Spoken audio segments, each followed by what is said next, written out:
Hi everyone, Comic Reviewer here. This time reviewing on issue 2 of Marvel Action Spider-Man from the 2018 series.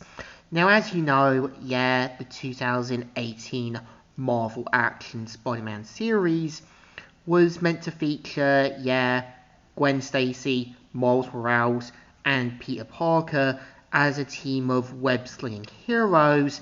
And I know that the TV show Marvel Spider-Man would use this concept, but also add in Anya in as the fourth member.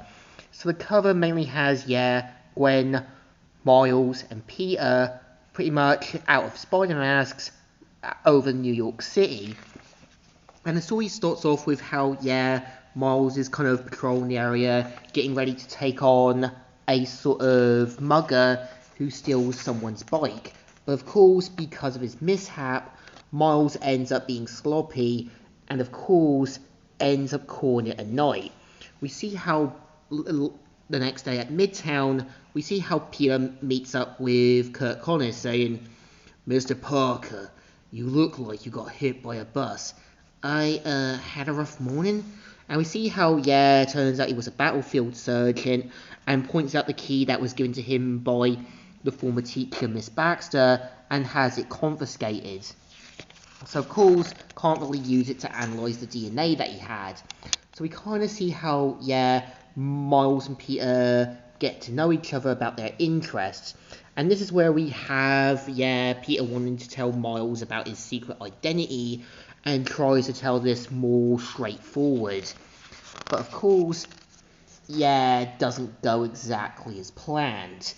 So of course, we kind of see how, Miles has to kind of leave, but he also points out that he's friends with Spider-Man due to Miles jumping the gun. So after helping a young girl deal with one of the kind of mutated creatures, it runs off into a sort of unknown place. And this is where Peter gets his intel, and of course meets up with Miles Morales in his sort of prototype costume. And we see him saying, "Has anyone ever told you that you look like a burglar? Every time I wear this, that's probably not a good sign."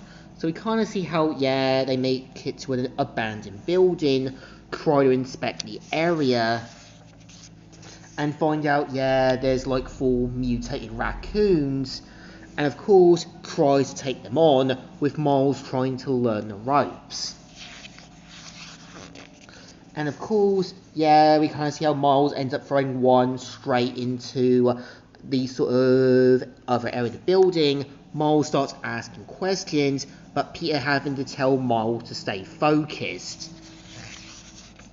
And of course, they mainly end up trapping the other mutated raccoons, find one eating and destroying evidence, so have to team together to take it out and lock it in a cage.